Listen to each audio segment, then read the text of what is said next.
맹수진 양현호 감독님, 그리고 김대영 감독님, 유아 감독님 이런 분들이 사실은 그 당시 동국대 대학원을 들어갔던 이유가 유현목 감독님께 이제 영화를 배우고 싶다고 그렇게 해서 들어간 사람들이 많았었거든요. 저는 사실은 이제 좀 뭣도 모르고 들어갔다가 유현목 감독님 돌아가시고 나서 내가 왜 그 좋은 기회를 제대로 활용하지 못했던가. 감독님 살아계실 때 저는 쫓아다니면서 그 장면 하나하나 이런 것들을 붙잡고 여쭤봤어야 되는 건데 그런 아쉬움을 뒤늦게 또 후회를 좀 했었던 경우라고 할 수 있습니다. 뭐 지금 100주년 탄생 100년 기념으로 지금 이제 포럼도 있었고 그리고 영화 상영들이 계속 이어지고 있는데요.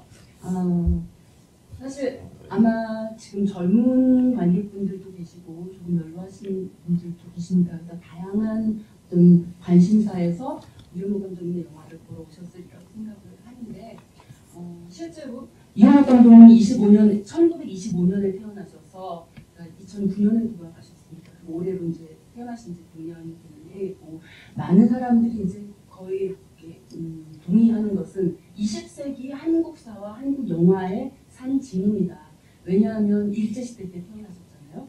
일제시대 때 태어나서 23년 동안 일제시대의 어떤 삶을 사셨고 그리고 해방과 한국전쟁을 했고 그리고 해방이 되면서 이제 영화 작업을 본격적으로 시작을 할 때 4.19도 겪었고 그 유명한 오발탄이라는 영화도 제작하고 촬영하던 과정에 바로 이제 4.19 혁명이 발생을 했었고 그 이후로 이어지는 박정희 정권 그다음에 뭐 영화법의 어떤 그 개혁들 거치면서 한국 사회에서 굉장히 검열이 점점 이제 심해지는 그런 상황들 그 속에서 어떤 그 50년대 후반에서 60년대 초반까지 소위 한국 영화 르네상스라 하는 시기를 가장 화려하게 출발하셨던 감독님 중에 한 분이 바로 유현목 감독님이신데 그런 어떤 검열이라든지 이런 문제로 해서 이후에 점점 이렇게 굉장히 좀 고통스러워하셨죠. 힘들어하셨던 그런 삶을 지냈습니다.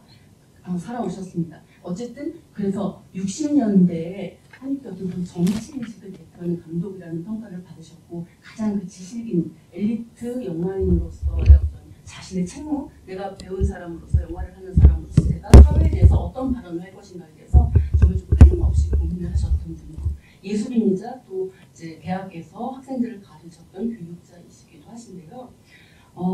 다 맞는 말이에요. 그래서 특히나 오발탄, 1961년에 이 오발탄을 만들면서 사람들은 리얼리즘의 개척자이고 대표자이다, 대가다라는 칭호를 내렸고 다 맞는 말입니다. 그걸 부정할 수 있는 사람은 없으리라고 생각을 합니다.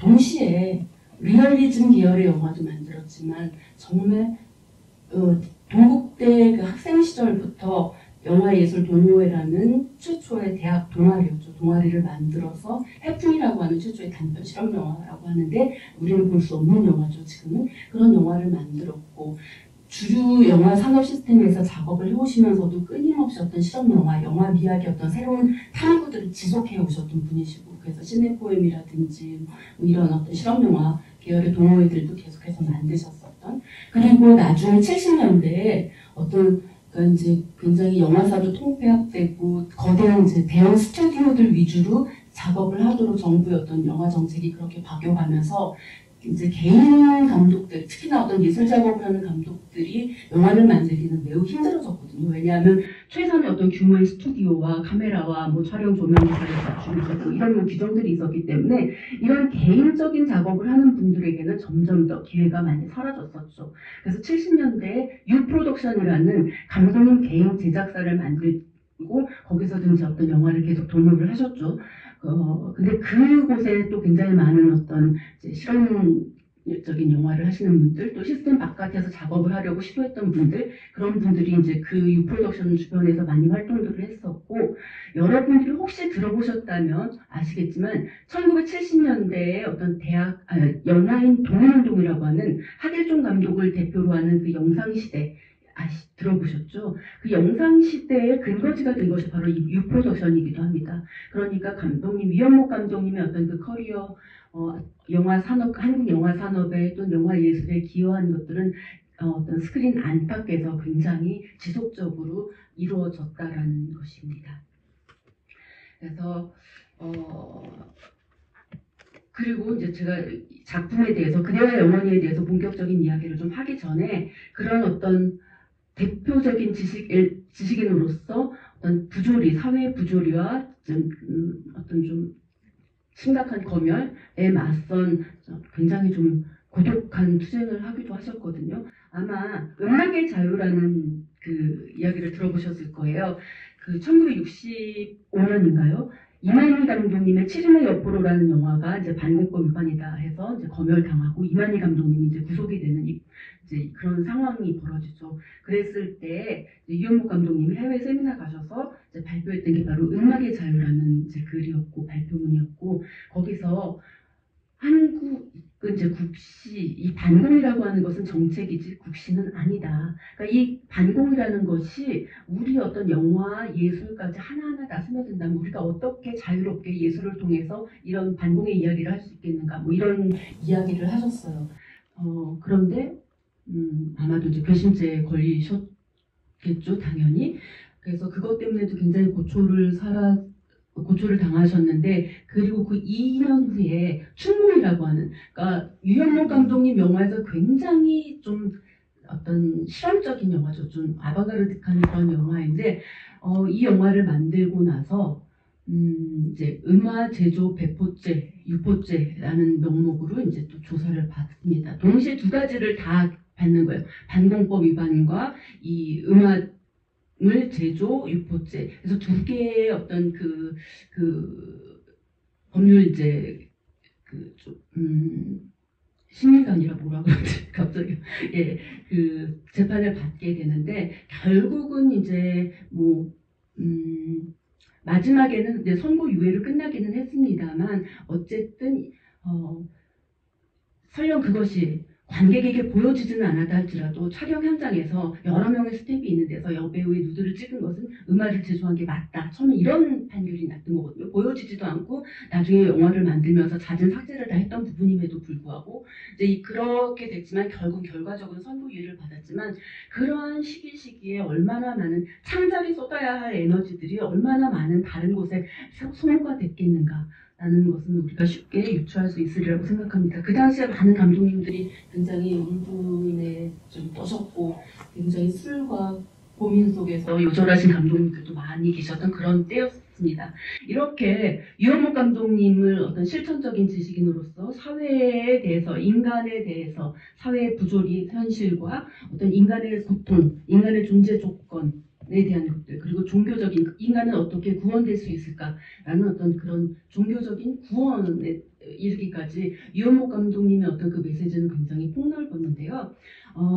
그렇기 때문에 그러한 것을 굉장히 다양한 형식 속에 담아내셨다. 그래서 유현목 감독님이 어떤 리얼리즘 한국에서 그 뗄래야 뗄 수 없는 가장 중요한 어떤 흐름으로서 리얼리즘의 대표적인 감독이라는 것은 너무나 명백하지만 그렇다고 유현목 감독님은 또 리얼리즘이라고 하는 그 틀에만 가둬두어서는 감독님의 그 풍부한 세계를 다 이해하는 데는 좀 한계가 있다. 그 부분을 우리가 염두에 두고 좀 작품을 봐나가고 나가는 작업이 필요하겠습니다.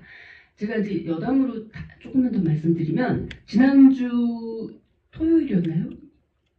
그때 그 임꺽정이라는 영화를 이제 영상자료원에서 이제 발굴을 하고 복원을 해서 첫 공개를 했어요. 그게 이제 유현목 감독님의 영화인데 사실 굉장히 깜짝 놀랐어요. 유현목 감독님의 영화는 굉장히 좀 통제를 한 상태에서 스튜디오도 그렇고 야외도 그렇고 어떤 카메라는 왜냐면 콘티를 완벽하게 다 그리셨던 감독님이거든요. 그러니까 뭐 네오리얼리즘의 영향을 받았다라고 이야기하지만 즉흥적으로 연출한 것이 아니라 사실은 다 콘티를 그려서 철저하게 계획대로 이렇게 작업을 하시는 분이셨어요. 그럼에도 불구하고 이 임꺽정이라는 영화를 보면 콘티가 없는 것 같다. 그리고 굉장히 이렇게 좀 즉흥적이다라는 그러니까 상황에서 그 현장에서 좀 카메라가 이렇게 미리 좀 이렇게 다 설정이 돼 있지 않지 않나라는 생각이 들 정도로 굉장히 이렇게 약간 이렇게 좀 뭐라 그럴까요? 약간 헐렁한 이제 그런 느낌들을 주는 거예요. 그래서 제가 조금 이 영화를 보면서 굉장히 흥미로웠는데 굉장히 또 상업적인 냄새도 많이 나는 영화였고요. 당시 같이 개봉을 했던 신상옥 감독의 연산문과 이제 이렇게 같이 맞붙었는데 임꺽정이라는 영화도 굉장히 잘 된 영화를 한 10만 정도 거의 들었다고 하니까요. 그러나 이제 이렇게 라이벌처럼 붙었던 신상욱 감독님의 연산군이 워낙 이제 흥행을 하다 보니까 상대적으로 이제 눌렸다는 이야기를 듣는데, 제가 이제 이 영화를 보면서 좀 궁금했던 게, 임꺽정 역시 굉장히 대작이에요. 돈을 많이 들인 영화였거든요. 예산이 많이 투입된 영화, 몹신도 굉장히 많이 나오고. 그런데 왜 이렇게 찍으셨을까? 카메라 구도가 화면비가 1.37대 1이더라고요. 그러니까 굉장히 좁은 화면비잖아요. 그러니까 사실 58년인가 생명이라는 영화에서 이미 한국의 시네마스코프 영화가 등장한 걸로 알고 있고, 유현목 감독님이 두 편의 사극을 만드셨는데 하나가 임꺽정이고 그 전에 만드셨던 게 성웅 이순신이라는 영화였거든요. 그런데 성웅 이순신은 시네마스코프 그 커다란 이제 화면비를 차용을 하고 있단 말이에요. 이용을 했단 말이죠. 그런데 왜 더 뒤에 만든, 그것도 돈이 엄청나게 들어간 예산을 투입한 임꺽정은 1.37대 1이라는 좁은 화면비를 사용을 했을까? 약간 좀 의문이 들기도 했어요. 그래서 제 나름대로 한번, 이건 이제 어디서 이렇게 뭐 아직 논의가 된 바가 없기 때문에 임꺽정에 대해서는 저 나름대로 해본 생각이 뭐냐면, 사실 유현목 감독님의 영화는 장르적으로 굉장히 다양한 영화를 만드셨습니다. 아주 장르도 다양했고 형식도 저는 굉장히 다양했다고 봐요. 그리고 그러한 형식을 보여주는 영화 가운데 하나가 임꺽정이다. 그리고 아마도 어쩌면 성웅 이순신은 시네마스코프로 만들었는데 감독님께서는 좀 이렇게 통제된 상황에서 보다 그 연출력이 좀 이렇게 두드러지는 빛나는 감독님이 아니셨나라는 생각이 들고, 상대적으로 좀 이렇게 대중들이 많이 나오는, 군중이 많이 나오는 소위 몹신이라고 하는 거, 엄청나게 많은 사람들이 나와서 그들과 함께 달리면서 이렇게 화면을 연출해야 되는 그런 대형 어떤 사극 영화에서는 조금 감독님의 어떤 스타일과 좀 안 맞는 것이 아니었나. 성웅 이순신도 역시 우리에게 남아있지 않기 때문에 볼 수는 없는데, 그 영화가 시네마스코프로 촬영됐다는 것은 어떤 상업 영화, 상업 사극 영화로서의 어떤 그런 좀 목표를 가졌던 거라고 생각을 하거든요. 그런데 그게 좀 잘 안 된 거 아닐까. 그러면서 예산이 많이 들어간 임꺽정이지만 1.37대 1이라는 과거에 이현목 감독님이 많이 사용하셨던 그런 화면비를 혹시 사용하신 게 아닐까.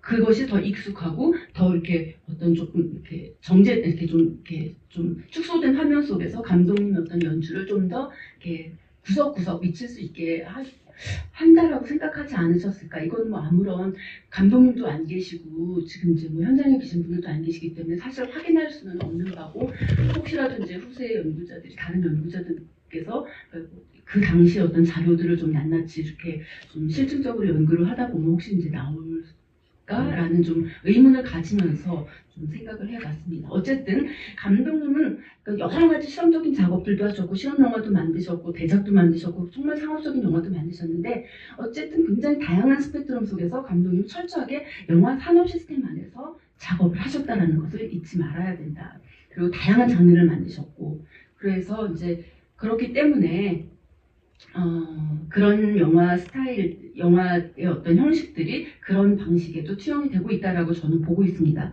그래서 오늘 보신 영화는 감독님의 4번째 영화거든요. 그대와 영원히는. 그래서 첫 번째 영화가 교차로라는 영화였어요. 그러니까 56년도 작품이었고요. 그래서 56년도에 교차로, 그 다음 57년도 바로 다음 해죠. 유전의 예수, 57년도 같은 해에 잃어버린 청춘, 그리고 58년도에 그대와 영원이라는 이 4편의 영화를 만들었는데, 흥미롭게도 4편의 영화는 다 멜로드라마 계열의 영화였습니다.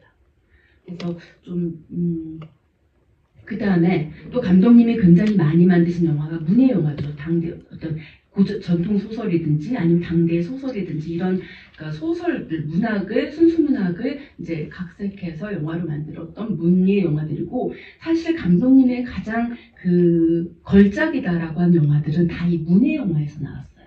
오발탄, 이범준 작가였죠. 김약국의 딸들, 이거 뭐 박경민 선생님이었고, 막차로 손님들, 장마, 다들 원작이 있는 영화들이었습니다. 그래서 이런 문예 영화도 많이 만드셨고요. 그 다음에 반공 영화도 만드셨습니다. 그래서 사실은 이제 이 춘문과 그 음악의 자유 이런 것으로 이제 반공법에 관련된 막 이제 재판과 뭐 이제 조사를 받고 할 때 유현무 감독님이 뭐라고 얘기를 하셨냐면 나는 반공 영화를 4편이나 만들었습니다라고 얘기를 하시거든요. 그런데 내가 설마 용공, 그러니까 공산주의를 이롭게 하는 그런 영화를 만들겠습니까? 라고 이제 항변을 하기도 하셨습니다. 어쨌든 이런 문예 영화는 당시의 어떤 한국 영화 정책 속에서 그러니까 반공 영화라든지 개몽 영화라든지 이런 걸 만들고 좀 정부의 어떤 시책에 부합하는 영화를 만들면 그에 대한 보상으로서 이제 뭐 의학 수입도 주어졌고 또 이제 이런 영화들을 만들 수 있는 쿼터도 주어졌고 좀 그런 상황에서 반공 영화는 우수 영화를 보상하는데 가장 강력한 장르였기 때문에 유현목 감독님도 많이 만드셨고요. 그러니까 사실은 단순히 예술 혼만으로 작업을 했다. 예술가적인 정신만으로 라고 얘기할 수는 없다라는 겁니다. 생계를 위한 수단이었고 동시에 예술을 위한 방편이기도 했고 사회적인 발언의 수단이기도 했던 것이 유현목 감독님께는 이제 영화였다라는 거죠. 그래서 여기서 잠깐 유현목 감독님의 생애를 말씀을 드리면 유현목 감독님은 25년에 항해도에서 태어나셨어요. 평안도. 네, 그래서 남한 출신이 아니시고 북한 출신이시죠. 그래서 거기서 사리원에서 태어나셨는데 이제 한국 전쟁, 그러니까 사실 해방이 끝나고 나서 원래는 굉장히 지주 가문의 부유한 가문의 아들이었고 뭐 예전에 그 영화진흥위원회에서 해외에 이렇게 배포하기 위한 용도로 유현목 감독님 영문제 책자를 하나 발간한 적이 있었는데 그 책자를 보면 굉장히 부유한 집안이었고 그래서 어려서부터 굉장히 영화를 많이 봤던 시네필이었다라는 기록이 나와요. 그러니까 사실은 그 시대 일제시대 때부터도 영화를 굉장히 많이 해보셨던 분이라는 거죠. 그러나 해방이 되고 또 이제 북한에서 어쨌든 해방이 됐을 때 38선이 그어졌을 거잖아요. 감독님은 이제 북한에 당시 이북에서 계셨고 근데 이제 한국 전쟁이 일어나고 거기서 더 이상 이제 어떤 이 분단이 고착화되고 이제 이런 와중에서 더 이상은 안 되겠다, 살 수 없다라는 생각으로 일가가 다 이제 이렇게 탈출을 하려고 이제 월남을 하려고 시도를 하는데 그 와중에 아버님과 이제 막내 동생, 남동생이 이제 과선을 쏘다 포탄을 맞았다고 합니다. 그래서 이제 죽음을 당하게 되고 감독님은 친구들과 내려오고 그다음에 어머니와 이제 여동생이 일사후퇴 때 이제 별도로 내려오고 이런 과정을 거쳤던 거죠. 그러니까 한마디로 굉장히 유복한 과정에서 해방과 한국 전쟁을 이제 좀 거치면서 한마디로 이렇게 좀 박살이 났다 그런 가정의 출신이었다. 그래서 어머니가 굉장히 그러니까 어떤 독실한 개신교, 기독교 신자였다고 해요. 그래서 어머니가 굉장히 간절하게 유현목 감독님이 목사가 되기를 원하셨다고 하고, 그래서 사실 이제 감독님이 이제 중학교를 이제 서울에서 휘문중학교를 다니시는데, 그러고 나서 이제 원래는 한국 무슨 감리교회인가? 이제 기독교 학교를 가려고 하셨다고 해요. 그러나 이제 떨어졌고요. 그러면서 이제 진로를 바꿔서 동국대에 국문학과를 이제 입학을 하게 됩니다. 그러면서 희곡을 쓰고 연극을 하고 영화를 하는 그런 이제 어떤 생애가 시작이 됐던 거죠. 그래서 감독님의 어떤 영화에서 보면 비단 반공 영화뿐만 아니라 뭐 카인의 후예라든지 오늘 저녁에 요거 끝나고 나서 카인의 후예가 아마 상영되는 걸로 알고 있는데요. 68년도작 악몽이라든지 나도 인간이 되었다 69년도작 또 75년작 불꽃 이런 영화들을 이제 반공 영화의 카테고리로 묻지만 사실 그 외의 영화들 소위 이제 종교 영화다라고 하는 뭐 순교자라든지 이런 영화들에서도 유현목 감독님의 어떤 그런 반공주의적 색채는 상당히 강하게 드러납니다. 뭐냐면 이것은 어떤 감독님의 그 과거의 태생과 어떤 살아온 역사 속에서 그러니까 어떤 기독교적인 어떤 신앙과 또 기독교가 당시에 실제로 순교자라는 영화에도 나오지만 굉장히 이제 어떤 북한으로부터 탄압을 많이 받았고 순교자라는 영화가 또 그걸 다루고 있잖아요. 이제 그러다 보니까 아무래도 그러니까 사회주의라고 하는 거에 대해서 어떤 인간과 종교를 탄압하는 이런 인상은 분명히 가지고 계셨던 것 같고 그래서 어떤 다른 영화들에서도 종교 영화들에서도 그런 어떤 사회주의 체제 하에서 그 속에서 인간은 어떻게 존재할 수 있는가, 어떻게 구원받을 수 있는가, 신은 어떤 존재인가 이런 어떤 종교의 문제, 인간의 문제, 구원의 문제 이런 문제까지 어떤 감독님의 일관된 관심사라고 할 수 있는 이런 주제들도 각각의 장르에서 다 이렇게 다루고 있었다라고 이야기할 수 있습니다. 그래서 감독님의 영화는 한마디로 수작도 있었고 망작도 있었다. 네.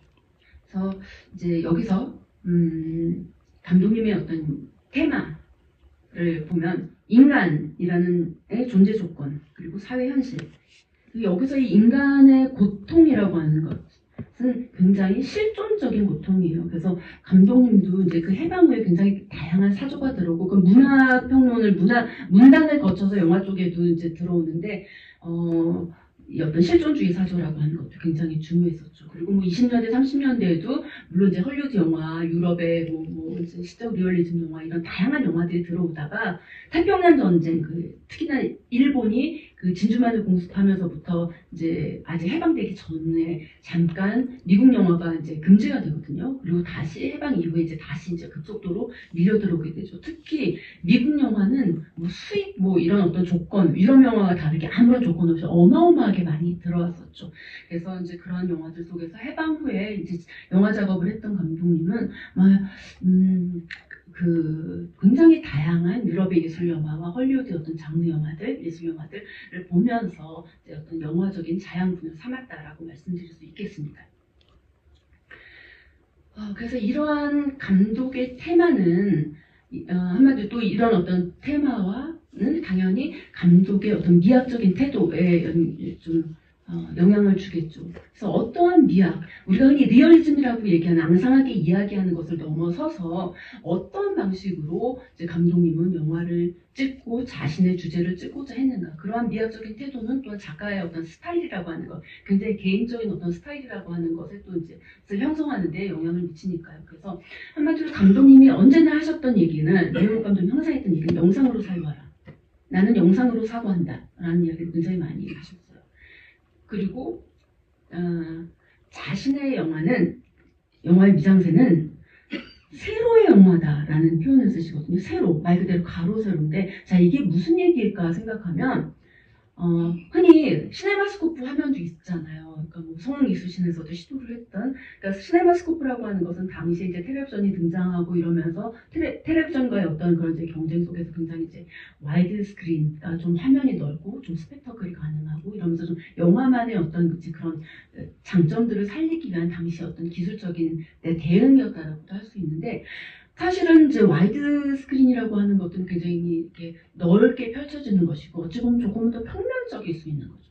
상대적으로 세로의 영화라고 하는 것이 주는 의미는 뭐냐면 이현목 감독님의 영화는 아마 오늘 이 그대와 영원이라는 영화에서도 보셨겠지만 심도가 굉장히 깊어요.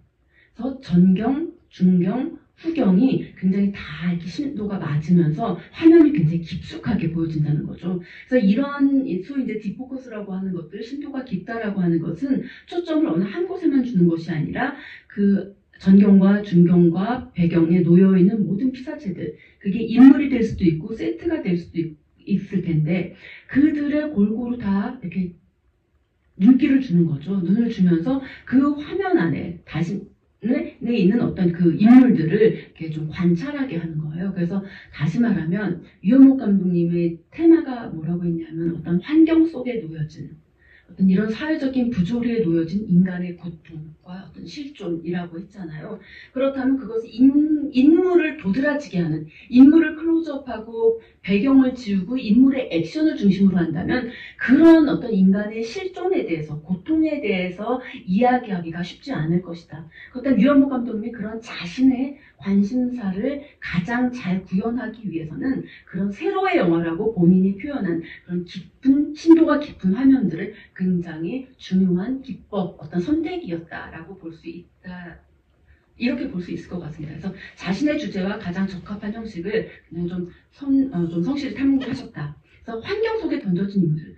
또 여기서 이현목 감독님, 아까 이제 그 영화를 계속 보셨겠지만 특히 처음 장면도 한번 생각해 보세요. 처음 감옥 담벼락 바깥에서 영화가 시작하잖아요. 카메라가 그 담벼락 아래에 아이들이 이렇게 좀 이렇게 모래로 집을 지으면서 이렇게 막 이렇게 모래성처럼 집을 짓고 있고 거기서 몇 명의 아이들이 놀고 있는 거죠. 모래놀이를 하면서. 그리고 옆에 바로 뒤 옆에 왼쪽에는 자전거가 하나 놓여 있고 마치 이태리 네오리얼리즘의 영향도 많이 받았다라고 이야기를 하시는데 이제 그 자전거 도둑에 물론 로셀리니의 영향을 많이 받았다고 하지만 그런 어떤 이태리 네오리얼리즘의 어떤 것들 상당히 거기서 들어와 있다. 그다음에 그 굉장히 편집을 몽타주보다는 좀 이렇게 길게 찍기를 많이 선호하는 경향이 있잖아요. 그래서 이 영화의 처음 시작을 보면 그렇게 카메라가 그 형소, 교도소 바깥에서 아이들이 노는 걸 쭉 바라보고 있다가 위로 쭉 올라가서 담을 넘어가죠. 교도소의 담을 넘어갑니다. 그래서 그 마당을 또 지켜봐요. 그러면 거기 이렇게 난간 같은데 계단인가요? 거기에 보면 그 사람들이 재소자들이겠죠. 재소자들이 노동을 하고 있는 장면을 보여줍니다. 그래서 사실 이건 굉장히 명징한 대비인 거죠. 교도소라고 하는 어떤 죄와 처벌의 공간, 형벌의 공간, 그리고 그 바깥에는 아주 순진무구한 순수한 어린이들이 놀고 있는 모습.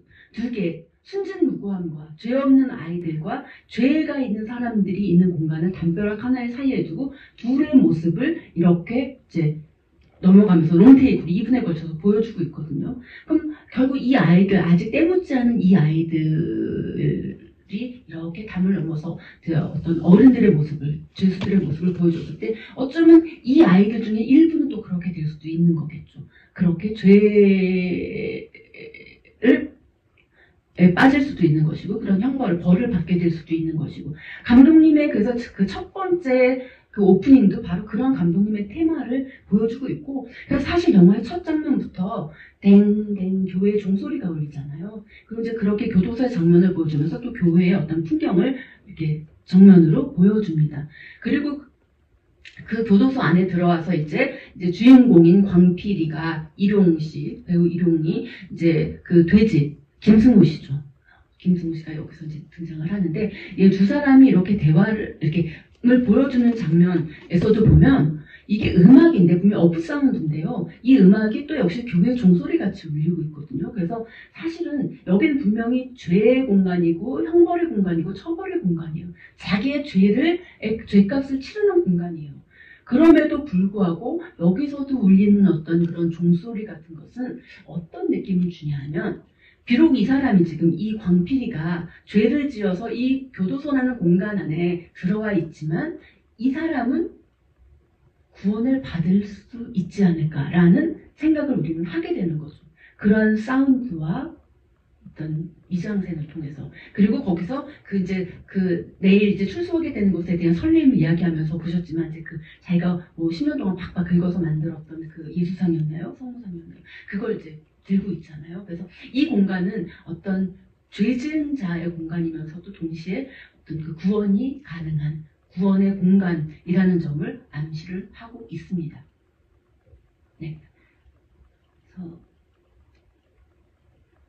그래서 분명히 여기도 보면 감독님의 영화에서 이 영화에서도 빈번히 등장하는데 당연히 교도소니까 그렇겠지만요. 창살 안에 갇힌 이미지들, 그러니까 이 광필도 그렇고 그다음에 이 돼지도 그렇고 그런 모습들이 빈번히 등장을 해요. 그래서 이렇게 어떤 갇혀있는 이미지, 그게 현실일 수도 있고 또는 자기 어떤 죄 윤리로 인해서 어떤 이제 갇혀있는 어떤 이제 그런 존재일 수도 있는데 이런 것들을 이제 보여주고 있습니다. 그래서 이런 것들은 사실은 이제 이후에도 계속해서 반복돼서 이 사람이 이제 바깥에 나왔을 때도 어떤 그런 이미지들이 계속 등장을 하고 있습니다.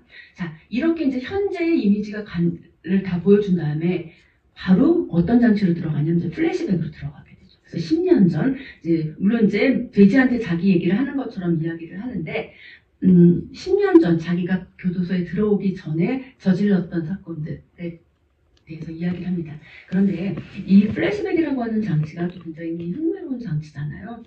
사실 이 플래시백이라고 하는 것은 이미 과거에 발생해버린 일을 보여주는 거잖아요. 현재 시점에서 뒤로 돌아가서 추체험하게 만드는 그런 관객으로 하여금 그런 장치거든요. 그래서 특히나 이 플래시백이라는 장치가 굉장히 많이 쓰이는 것이 어디냐면 필름 누아르라는, 그러니까 갱스터에서 조금 더 어떤 개인적인 그런 이제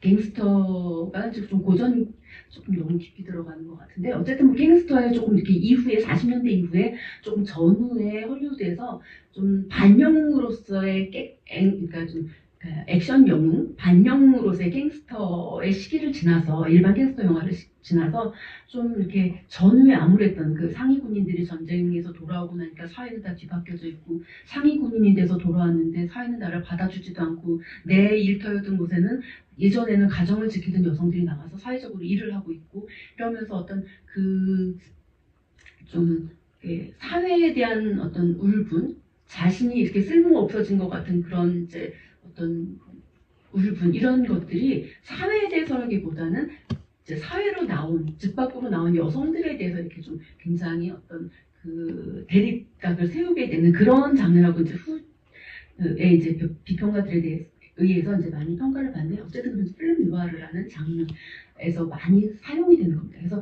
필름 누아르라는 장르도 그렇고 멜로드라마라는 장르도 그렇고 죽음이 이미 예정이 돼 있어요. 그래서 그 갱스터 범죄자 또는 탐정은 자기가 저지른 범죄로 인해서 이미 죽습니다. 현실에서. 그리고 자기가 어떻게 죽게 됐나를 과거의 전체를 영화 전체를 플래시백하는 구조로 보여주고 있거든요. 이건 멜로 드라마에서도 마찬가지로 별들의 고향이라든지 이런 영화들에서도 다 마찬가지고 그렇게 여성 주인공이 타락함으로써 그러니까 어떤 처벌을 받게 되고 죽음이라는 처벌을 받게 되고 그래서 어떻게 현재까지 이르게 되나를 플래시백으로 많이 보여주는 이런 작업들인데 과연 이 영화는 범죄 영화예요. 갱스터 영화, 필름 누아르적인 어떤 것들, 또 되게 표현주의적인 그런 기법까지도 차용하고 있는 표현 방식도 그런데 거기에 또 멜로드라마가 결합이 된, 그러니까 범죄 멜로드라마예요. 그러니까 어찌 보면 그 두 장르의 가장 선호하는 기법인 플래시백을 사용하는 것은 당연하다라고도 이야기할 수 있겠습니다. 그런데 제가 봤을 때는 여기서 플래시백이라고 하는 것은 단순히 그런 장르적인 차용이라는 생각이 들지는 않아요. 그것을 좀 넘어선다라는 생각이 드는데 그게 뭐냐면 아까도 말씀드렸지만 여기서는 어떤 그 시대의 어떤 그 구원이라고 하는 문제 있잖아요. 그럼 여기서 계속해서 이 유현목 감독님은 그 자신의 영화는 이렇게 영상으로 사고한다라고 이야기했지만 동시에 나는 오디오와 이미지로 그러니까 영화를 만든다라고 말씀하시거든요. 그러니까 소리와 이미지로. 그래서 계속해서 들려졌던 어떤 그런 종소리. 근데 사실 이 운명이라고 하는 것, 숙명이라고 하는 것이 여기서는 그러니까 이 사람 죄를 저질렀지만 너의 운명은 어떻게 될 것인가에 대해서 어떤 신의 예정이라고 하는 그런 조금 더 커다란 차원의 어떤 운명 또는 숙명에 대한 어떤 장치가 될 수도 있지 않은가라는 생각을 좀 하게 됐습니다. 이건 물론 저의 생각입니다만은. 그래서 이제 이 플래시백으로 이제 들어가서 에란과 그 어린 시절에 젊었을 때 막 데이트하면서 이제 하는 장면들, 놀다가 이제 헤어지는 장면들, 거기서도 골목길에서 막 도금복 씨가 이제 막 이렇게 저고리를 막 깨물면서 막 빠이빠이 하면서 골목길 들어갈 때도 보면 굉장히 디포커스 화면으로 이렇게 들어가는 장면들. 여기서도 보면 그리고 이제 집으로 돌아와서 하모니카를 불면서 이제 엄마한테 돈을 이제 막 주는 장면이라든지 이런 거 보면 항상 이 유현목 감독의 어떤 인물들이 화면에 바로 등장하지 않아요. 항상 세팅, 그러니까 어떤 배경을, 공간적인 배경을 먼저 보여주고 그 배경도 굉장히 독특한 방식으로 보여줍니다. 그리고 나서 그 카메라가 더 안으로 들어가서 그 안에서 움직이거나 들어오는 인물들을 보여주죠. 이 엄마한테 가서 자기 집에 가서 이제 그 보여주는 것도 마찬가지예요. 처음에 이렇게 집이 보면 문이 열려 있고 거기 밥상이 차려져 있잖아요. 그러니까 아들이 늦게 들어오니까 아마 밥상 차려놓은 거 이렇게 이제 그 밥상보를 덮어놨겠죠. 그런데 이렇게 발로 뻥뻥 차고 이제 들어와서 이제 차에서 들어와가지고 하모니카를 부르면서 엄마한테 이렇게 돈을 딱 내놓는 장면도 결국 인물 중심이라기보단 이 사람이 어떤 환경에 있는지 그런 공간들을 먼저 보여주면서 그 공간과의 관계를 보여주면서 그 속에 인물들을 이렇게 집어넣거든요. 이런 것들은 철저하게 이 유현목 감독의 영화가 공간과 시간이라고 하는 것에 있어서 그 관계를 굉장히 중시하고 있다. 그리고 이런 것들이 계속해서 이제 반복이 됩니다. 이것도 굉장히 중요한 특징이에요. 왜냐하면 이제 김수용 감독님의 영화를 보면은 흔히 이제 많이 비교를 하거든요. 그래서 김수용 감독님은 굉장히 좀 평면적이다. 예전에 이영일이라고 한 한국 영화 비평계에 거두셨어요. 이제 돌아가셨고 후학들이 그분의 그 어마어마한 그 이제 아카이브를 이제 좀 받으려고 굉장히 노력하셨는데 이제 그분의 어떤 이제 평의 제가 지금 무슨 얘기를 하니까 잠깐 까먹어요. 예, 어쨌든 이제 그런 어떤 공간을 김수용 감독님이에요. 그래서 김수용 감독님 굉장히 화면이 평면이다, 평면적이다. 그리고 인물들이 그런 공간과의 관계에서 보여지고 늦게 들어오고 나오고 하지 않고 바로 앞에서 와글와글 떠든다. 이렇게 표현을 하세요. 그러니까 그게 좋다, 나쁘다, 뭐가 더 우위다, 우월하다의 문제가 아니라 그냥 어떤 스타일의 차이라는 거죠. 김수용 감독님도 김수용 감독님 나름의 어떤 방법과 자기의 어떤 테마를 보여주고자 하는 그러니까 어떤 방법이 있었기 때문에 그렇게 보여주셨을 것이고, 유현목 감독님은 자신의 어떤 그런 그러니까 미학에서 이런 방법을 택한 거죠. 근데 이렇게 좀 분명히 광필이가 여기서 엄마한테 돈을 이렇게 갖다 주면서 이게 소매치기 한 거구나라는 것을 암시를 하면서도 이제 친구들한테, 특히 달수한테 그 얘기를 하잖아요. 그 피해자가 어떻게 이걸 어떻게 또 모은 돈인데 막 그런 얘기를 하면서 이제 거기에 대해서 약간 죄책감을 갖고 이 돈 다시 돌려주자라고 이야기를 하죠. 그 플래시백 속에서도. 이제 그걸 보고 이제 광필이는 이제 좀 언짢아하는데 그 감정 싸움도 하고 이제 이런 걸 보면 어려서 분명히 이제 잘못된 길로 가서 잘못을 저지르고 죄를 짓기는 했지만 어떤 계속해서 이 광필이라고 하는 아이에게는, 존재에게는 뭔가 어떤 구원의 가능성 또는 용서의 가능성들을, 씨앗들을 심어두고 있다는 거죠. 그거에 비하면 이제 상대적으로 그와 대조되는 이 달수라는 인물에게는 그러한 여지가 없는 거예요. 그래서 이제 거기 보면은 달수랑 뭐 광필이가 이렇게 막 개싸움처럼 이렇게 개싸움 장면이 나오고 바로 진짜 철길에서 막 이렇게 막 싸우는 장면들이 나오죠. 그래서 이제 이런 장면 저런 장면을 뭐 거치면서 특히 이제 그 에란에 대해서 이제 오해를 하거나 또는 복수를 하고자 하는 마음을 먹었을 때 이제 그 에란의 마음이 이런 거였구나를 나중에 이렇게 증명하게 되는 그 사진을 이제 찍는 장면이 나오죠. 이제 그 사진이 굉장히 이제 중요한 장면인데 어쨌든 이제 이런 플래시백을 거쳐서 이 애가 어떻게 살아왔는지를 이제 보여줍니다. 그리고 그때 다시 현재로 돌아와서 그때는 어렵지라고 이야기하면서 또 한 번 이제 플래시백으로 들어가는 거죠. 다시 한 번. 그래서 왜 자기가 지금 후회를 하는가. 그렇게 해서 에란이 한 번 면회를 왔는데 이제 굉장히 어려운 일들이 생긴 거예요. 자기 어머니가 돌아가셨고 에란은 이제 집이 빵집, 자기가 알바하던 빵집도 불에 타고 집이 가난하다 보니까 이제 뭐 이렇게 뭐 이제 어디 가서 카바레 같은 데 가서 이제 아르바이트를 해야 되는 이런 상황에서 이제 고개가 치는 이제 광필 입장에서 도저히 견딜 수가 없으니까 이제 막 탈옥을 하게 되는 거죠. 이제 그러면서 정말 이렇게 씻을 수 없는 이제 죄를 저지르게 되는 거죠. 사람이 죽게 되는 이제 그로부터 이제 어떤 그 이제 구렁텅이로 빠져 들어가는 것이고 10년이라는 세월을 이제 감옥에서 썩다 나오게 되는 겁니다. 자, 근데 여기서 이제 여기까지는 그 유현목 감독의 스타일이 사실 이렇게 좀 일관된 스타일이 있어요. 근데 여기서 이제 출소하는 그날 상당히 좀 이렇게 여러분들은 어떻게 보셨는지 모르겠어요. 그 출소했을 때 그 교도소 앞장면이 어떻게 처음에 찍혔는지 혹시 기억하시나요? 누가 등장을 했었나요, 거기에? 그 뒷짐지고 있는 사람이 누구였죠? 신부였잖아요. 근데 그게 지금까지는 그 항상 공간을 먼저 보여준다고 했잖아요. 환경과 배경을 먼저 보여주고 그 속에서 인물들이라고 했는데 를 보여준다고 했는데 그 장면 이제 완전히 새로운 어떤 이제 삶이 시작되는 새로운 상황이 이제 펼쳐지는 그 상황에서 처음 보이는 게요.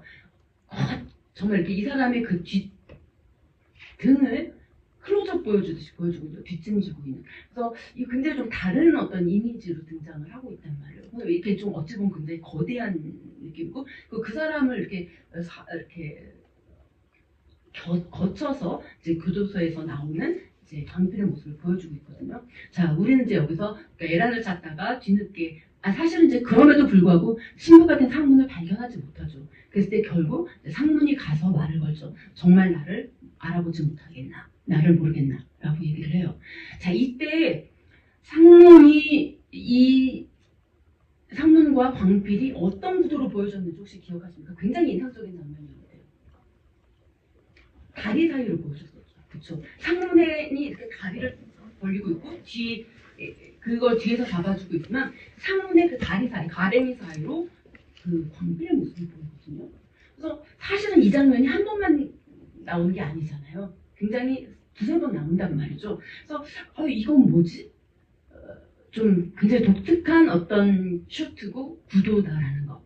그래서 결국은 뭐냐면 이 사람은 비범한 사람이 아니에요. 지금 이 순간은 비범한 순간이 아닙니다. 그는 분명히 지금 로만 칼라를 메고 있고 사제가 된 거죠. 그러니까 신의 사제가 된 거예요. 신부가 된 거예요. 그래서 지금 여기서 너는 날 모르겠나라고 하는 것은 물론 옛날 친구 상문의 음성일 수도 있지만 신의 음성일 수도 있는 거예요. 신의 대리자로서. 그렇기 때문에 그의 어떤 존재가 지금 이렇게 커다랗게 굉장히 좀 다른 느낌으로 전달되는 것은 이제 상문은 과거의 소꿉친구 또는 이렇게 같이 이렇게 나쁜 짓을 하던 그런 조그만 존재감 없던 그러니까 옛날 불알 친구가 아니라 이제 신의 사제로서 이 광피를, 그러니까 죄의 구렁텅이에 빠진 광피를 구원해야 되는 어떤 그런 이제 어떤 존재가 됐다라는 거죠. 그래서 그런 상문이 등장하는 방식은 기존의 어떤 것과는 매우 다르다. 그래서 이것은 어쩌면 구원일 수도 있다라는 생각을 하게 됩니다. 자, 여기서부터 이제 죄와 갱생, 부활이라는 모티브들이 서사적으로도 그렇고요, 공간적으로도 그렇고 계속 이제 펼쳐집니다. 우리는 여기서 이제 그 광필이가 교도소에서 이발을 배웠다는 것을 알게 되고 이발 기술을 배워서 이제 이걸 가지고 그러니까 작은 꿈을 꾸면서 이발소를 차려서 에라니와 예쁘게 살아야지라고 생각을 하는데 이제 여기서 이제 결국 이제 알게 되는 진실. 그때 상문이가 광필에게 그런 말을 하죠. 광필이가 고통스러워할 때 희망적인 고통이라 생각해주게. 고통은 고통인데 희망적인 고통이라 생각해주게. 그 에란의 상황에 대해서 자기가 이렇게 숨겨야 됐던 것들에 대해서 라고 이야기를 합니다. 그러나 광필은 절망하죠. 굉장히 중요한 이 유현무 감독의 영화에 등장하는 인간의 절망이라고 하는 거, 허물을 넘어선 어떤 절망이라고 하는 거, 더 이상 어떤 여지가 없어 보이는 그런 절망까지 빠져들어간 상황 같습니다. 그래서 10년 동안 이 열 손가락 달아 빠지듯이 긁어서 만든 것이 이렇게 이제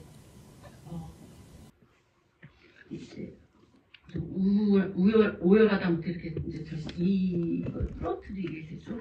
자, 여기서부터 이제 에란을 만나는 공간이 되고 이제 다시 타락의 공간으로 접어드는 시간이 10분 정도요? 20분 정도? 제가 좀 빨리 하도록 하겠습니다. 그래서 여기서부터 이제 이 광필이가 캬바레를 이제 드나들게 되죠. 물론 이제 거기에 에란이가 있다는 것도 알고 또 이제 달수가 있다는 것도 알게 되는 건데, 자, 여기서 제가 굉장히 흥미로웠던 게 뭐냐면요. 이 영화를 보면서 이제 굉장히 장르적으로 이제 확 전환이 된다라는 느낌이었어요.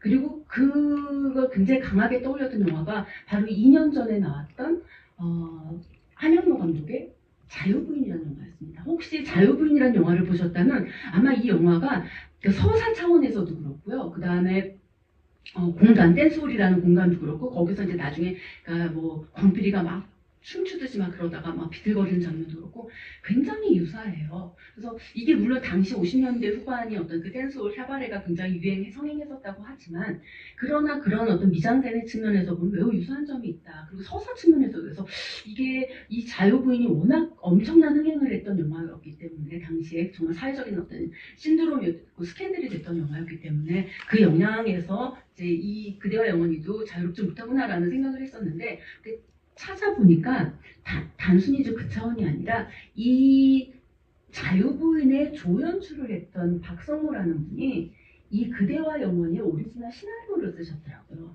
그리고 그 시나리오를 이 영화 가지고 이 영화를 연출을 한 거였어요. 그러니까 당연히 그런 유사성의 어떤 패턴들이 보일 수밖에 없는 거였죠. 그런 측면도 있다라는 거. 그래서 아마 이 영화 다시 이제 나중에 좀 집에 돌아가셔서 유튜브를 통해서 그대와 영원히도 한번 보시고 또 자유부인도 있으니까 한번 보시면 그런 어떤 좀 유사성과 이런 것들을 좀 제가 또 말씀드린 것들을 좀 확인하실 수 있을 것 같습니다. 그래서 어쨌든 이제 여기서 이제 보시는 이제 그런 사건들이 계속해서 진행이 됩니다. 그리고 여기서 이제 달수가 종사하고 있는 그런 뭐 밀매업이라든지 사기라든지 이런 것도 이제 자유부인에서도 그대로 다 나오죠. 그리고 여기서 같이 연루되는 어떤 마담.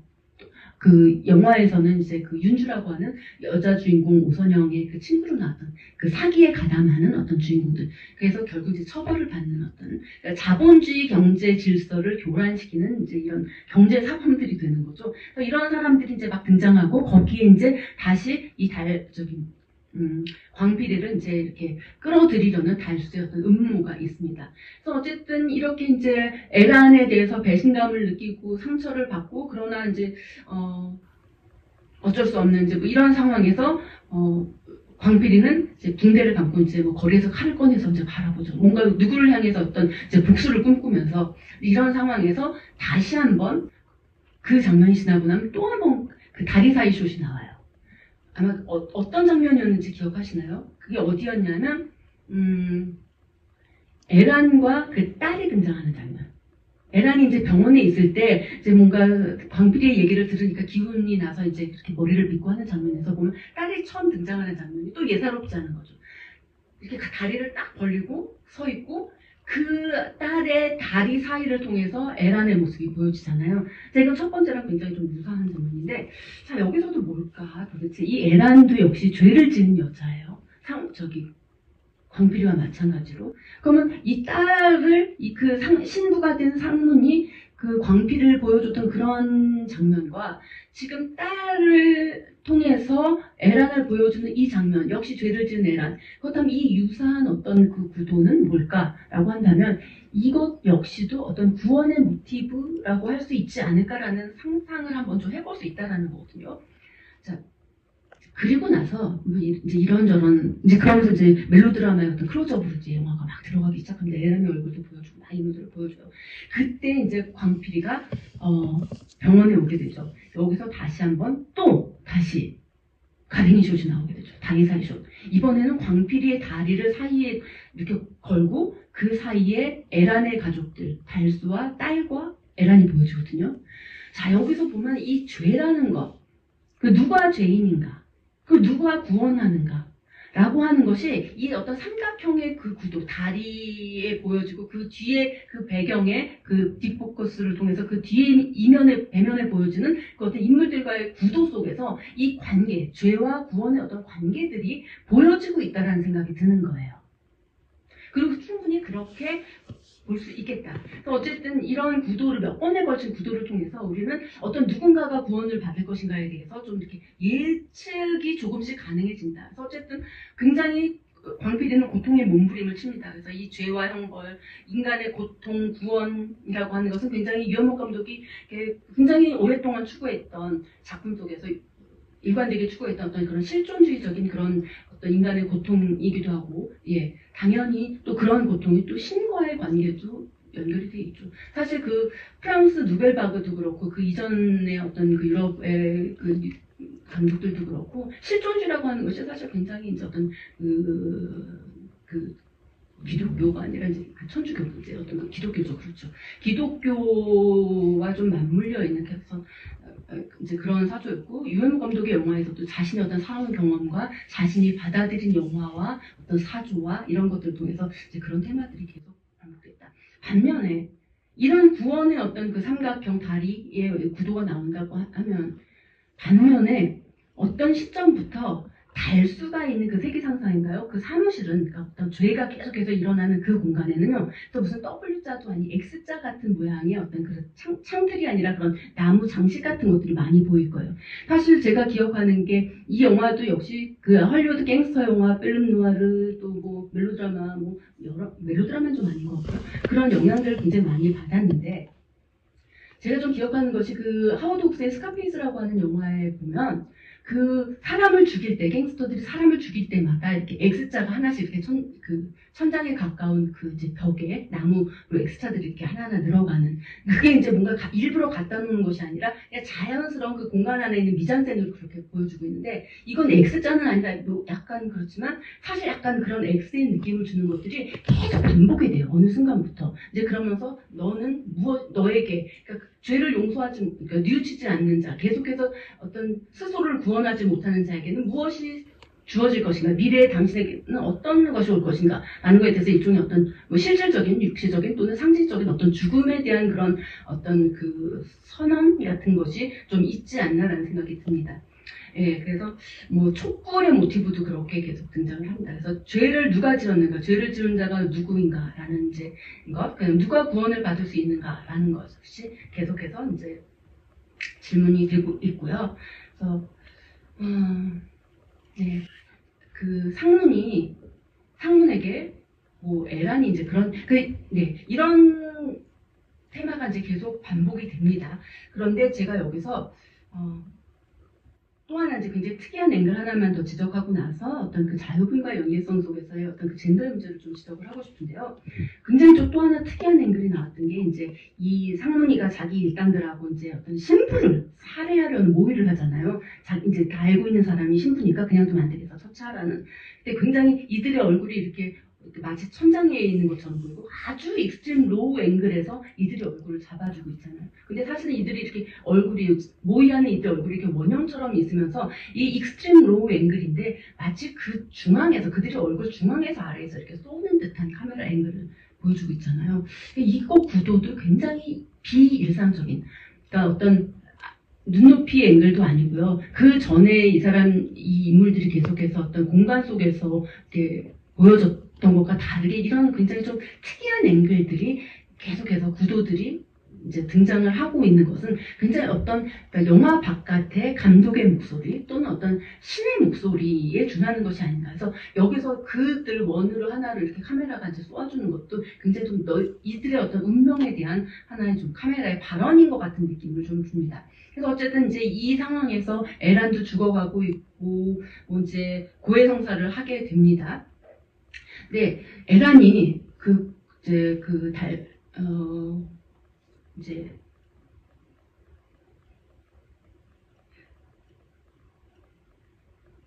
그 자기의 이야기를 하면서 어떤 얘기를 하냐면 저는 죄를 지은 여자예요. 그래서 마치 광필이 이렇게 구렁텅이에 빠진 것이 자기인 것처럼 그래서 이제 자기가 광필이 여기 돌아오면 안 되는 것처럼 이야기를 하는데 뭐 죄를 지은 건 맞죠.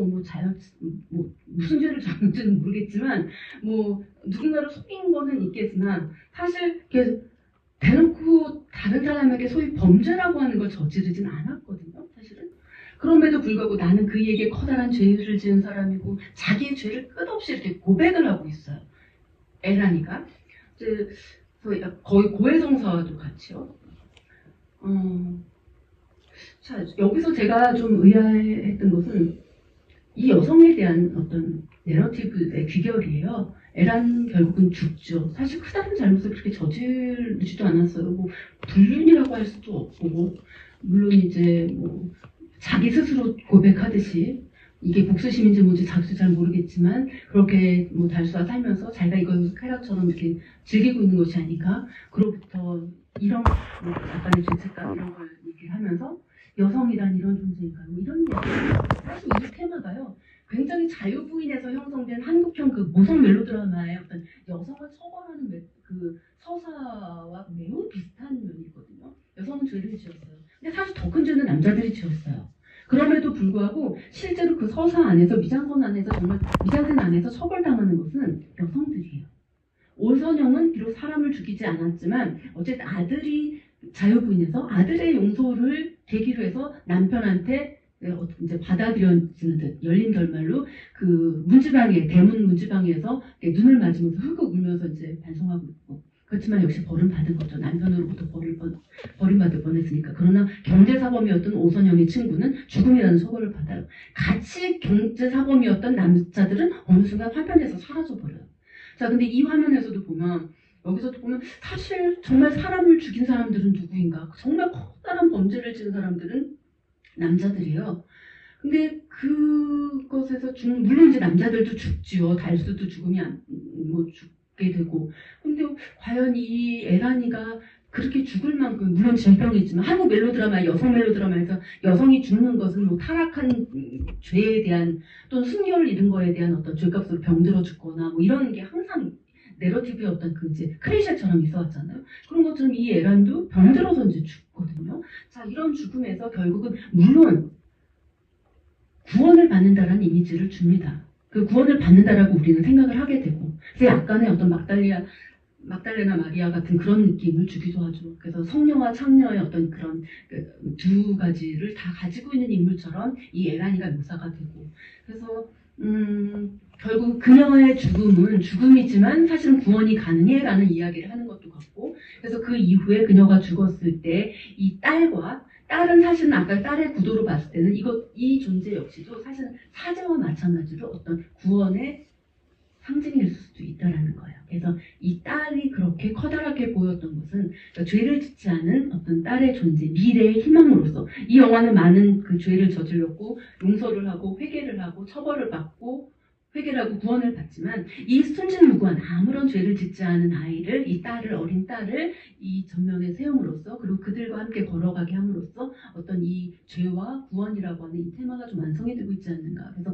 이 오프닝에서 그 영화 시작이 순진한 죄를 짓지 않은 어린아이와 죄를 지은 자들을 비교하면서 시작이 됐다면 이 영화의 마지막도 그렇게 죄를 짓지 않은 딸의 손을 붙잡고 가는 과거의 죄를 지은 자 그러나 구원받은 자의 어떤 그런 이미지로 끝나고 있더라.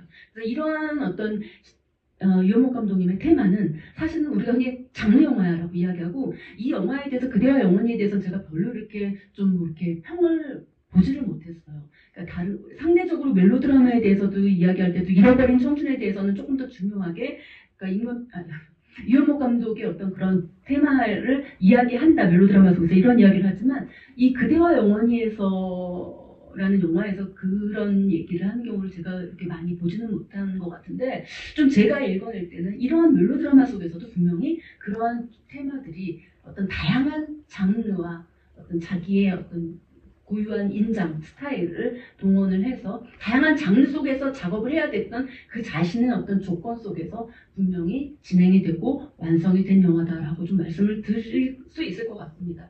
시간이 다 된 것 같아요. 그래서 제가 좀 말을 줄이려고 했는데 좀 말이 길어졌고 혹시 질문이 있으면 뭐 짧게 좀 받고 없으시면 마치도록 할게요. 혹시 뭐 질문 있으실까요? 없으신가 봐요. 자, 그러면 저 오늘 이야기는 좀 이제 두번 이야기는 마치도록 하고 오늘 이후에 카이네 후에 그리고 앞으로 계속 5일까지 이어질 영화들 스크린으로 볼 수 있는 좀 드문 경우니까 10년 전에 자료원에서 아마 이제 감독님 이제 작품을 했었고 유현목 감독님이 40년 동안 약 44편 정도의 작품을 만드셨어요. 장편을. 그 가운데 이번에 이제 다시 복원된 그 임꺽정이라는 영화를 포함하면 아마 이렇게 볼 수 있는 영화들이 한 28편 정도 되는 것 같습니다. 그 중에서 지금 이번에 유현목 감독 그 탄생 100년 기념으로 한 17편, 18편 정도가 상영이 되고 있으니까 이렇게 많은 영화들을 또 볼 수 있는 것이 이렇게 흔한 기회는 아니니까 시간 되실 때마다 좀 챙겨보시기 부탁드리겠습니다. 네, 감사합니다. 맹수진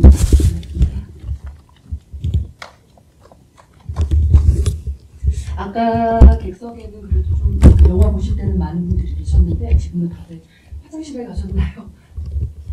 네, 저는 제가 이 자리에 좀 오늘 와서 여러분과 이야기를 하게 된 거는 유현목 감독님과의 아주 예전에 아주 작은 인연 때문인데요. 저는 이제 영화 공부를 경북대 대학원에서 했고요.